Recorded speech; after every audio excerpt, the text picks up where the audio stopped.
Hey everyone, so today we are taking a look at something quite a bit different to usual. We're taking a look at an electric bike from this company called Eleglide, and this is the T1 Step-Thru.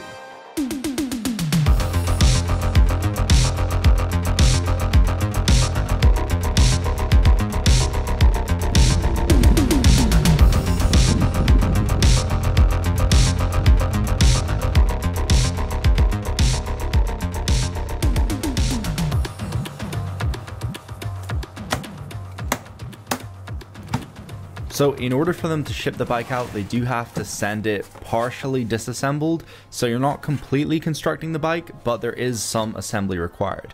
So it wasn't too difficult. All you need to really do is attach the handlebar, which is a couple of screws, attach the wheel.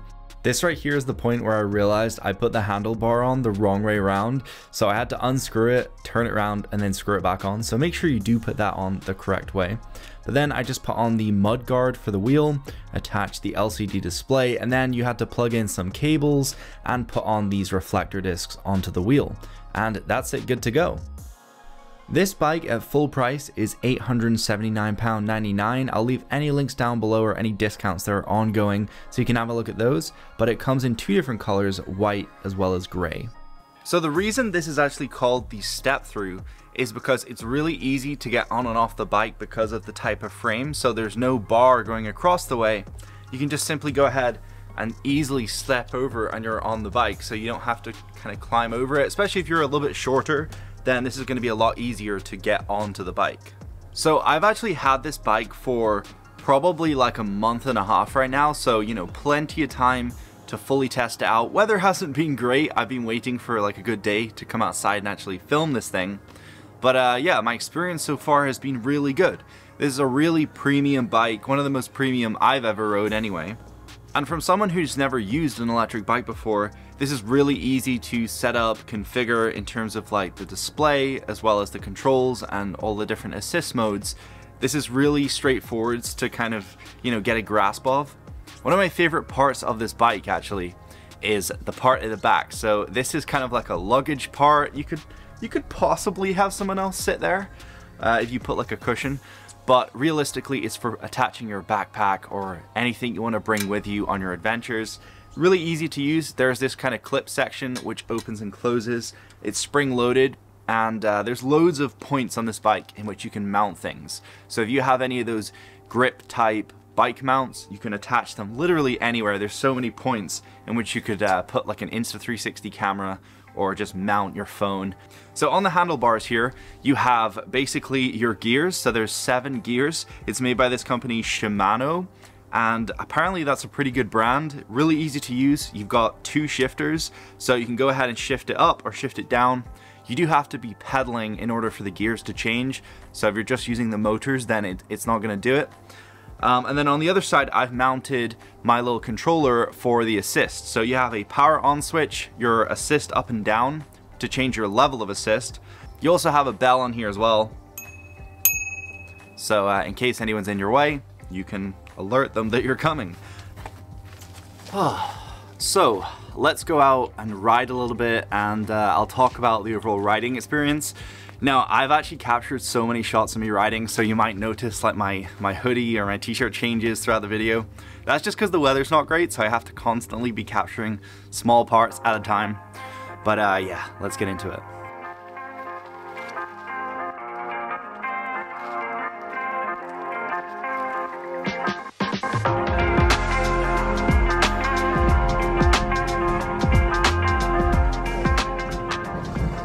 This bike is a hybrid trekking bike, so that means that it's primarily meant to be used on the road, but it can handle some minor off-roading. And the suspension, like I mentioned earlier, is decent because it's adjustable, and the wheels are kind of this cross hybrid between a road bike and a mountain bike. That screen is super bright. As you can see in the daylight, it's really clearly visible, which is great. In terms of the motor inside this bike, it's in the back wheel and it's capable of 50 Newton meters of torque at about 250 watts, but it does peak out at 500 watts of power. But overall, it's pretty quiet and it goes quite fast. It's up to 25 kilometers an hour. In terms of the riding experience, it is really comfortable, overall just super pleasant to ride on, but my favorite thing about it, honestly, is just the way that this bike looks. It looks really clean, like really simplistic, just the design, and it doesn't look overly tacky. There's not a crazy amount of wires around and about. Other than the front of the bike, there is kind of a cluster of wires there. Because this bike is a crossover between a road bike and a mountain bike, it means that it's ideal for, you know, city commuting. You've got your luggage rack at the back, but it's also great for people who live in the countryside. So for me, with hilly, paved roads, this is no problem whatsoever, but it's not quite to that level where I would ride it completely off-road on tracks. One of my favorite things about the bike is definitely riding uphill. It doesn't completely remove the effort, but it does make it a whole lot easier. On the front and back of the bike, you do have dual disc brakes. They're just standard brakes, but they work good enough. They're not hydraulic brakes by any means, and I feel like they didn't choose hydraulic brakes just to keep that price down, because it does tend to add a lot onto electric bikes. So now let's take a closer look at some of the settings on the display. So I've gone ahead and changed the units from kilometers per hour to miles per hour because I'm based in the UK. But if you go ahead and hold down the plus and minus button on the left hand side of your assist controls, it will then go ahead and open this special menu where you can go ahead and alter the units of measurement. You can also alter the brightness of the lights, as well as the maximum speed output from the motor. But that's only 25 kilometers per hour if you're in Europe. So in terms of the battery inside of this bike, it's a 468 watt-hour cell. It's capable of 100 kilometers range, and that's about 60 miles, which is pretty decent, honestly. I don't see myself riding any further than that. And this guy takes 6 hours to charge up. So with the included key, you can actually remove the battery, bring it inside, so you don't have to, like, you know, have a plug outlet by your bike wherever you're storing it. So once you bring the battery inside, there is an LED indicator light so you know when it's charged. But yeah, about 6 hours from 0 to 100, which is definitely not too bad. You could do that overnight. And of course you could pick up extra batteries and just swap them out if you're going on like a super long journey. The seat is this really nice brown leather material, and it's super comfortable, very well padded and quite large, and it's adjustable, so super easy to move up and down just like a standard bike seat. Something I really like is there's a swivel adjustable handlebar, so you can go ahead and loosen it, change the angle, and then tighten it up again to get that perfect angle. If you're on the road, you may want the suspension locked, but as soon as you go ahead and unlock it, it's capable of traveling up to 80 millimeters. So if you're going off-road on big bumps, then this bike is going to ride fairly well. In terms of lighting, if you are riding this at nighttime, there's a front headlight with a reflector. It doesn't get crazy bright, but it's decent enough for most conditions. And then on the back, you also have a red light, which comes on as well. And this also acts as a brake light, so whenever you press the brake for the back wheel, it's going to turn on the light. And both of these lights run directly off of the main battery pack, so there's no need to have additional batteries for the lights. In terms of the pedals, they're not the grippiest. Honestly, I would suggest wearing some shoes with some good tread, but overall they're decently sized for my feet. They're fairly wide, and there's a couple of reflectors on them. And then at the back left of the bike is your kickstand. This thing's really strong, it's adjustable, you can just use an Allen key to change the length of it, but overall it's super handy to have this on a bike. In terms of the weight of the bike, it's 1.5 kilograms. It's made of an aluminium alloy, so it's pretty lightweight. And in terms of the wheel size, they're 27.5 inches. So very reasonably sized wheels. You can easily pick up extra tubes and tires online with no problem whatsoever.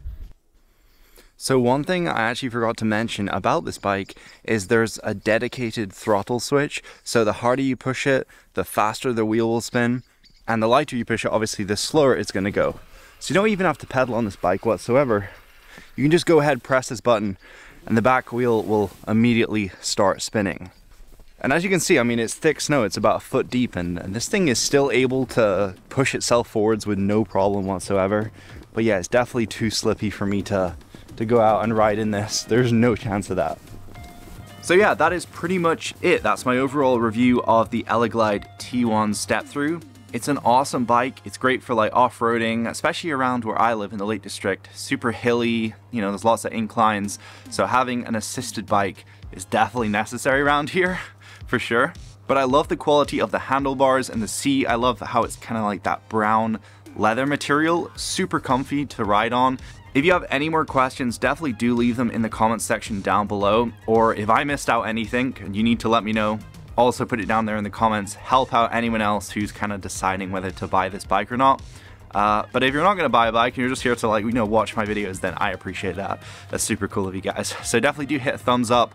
Go ahead and subscribe down below. I'm going to do a lot more content, not necessarily on bikes, but I do have some similar type of things that I will be doing videos on fairly soon. So, stick around for that. Might be a little bit of a surprise. Yeah, so I will see you guys later. Peace.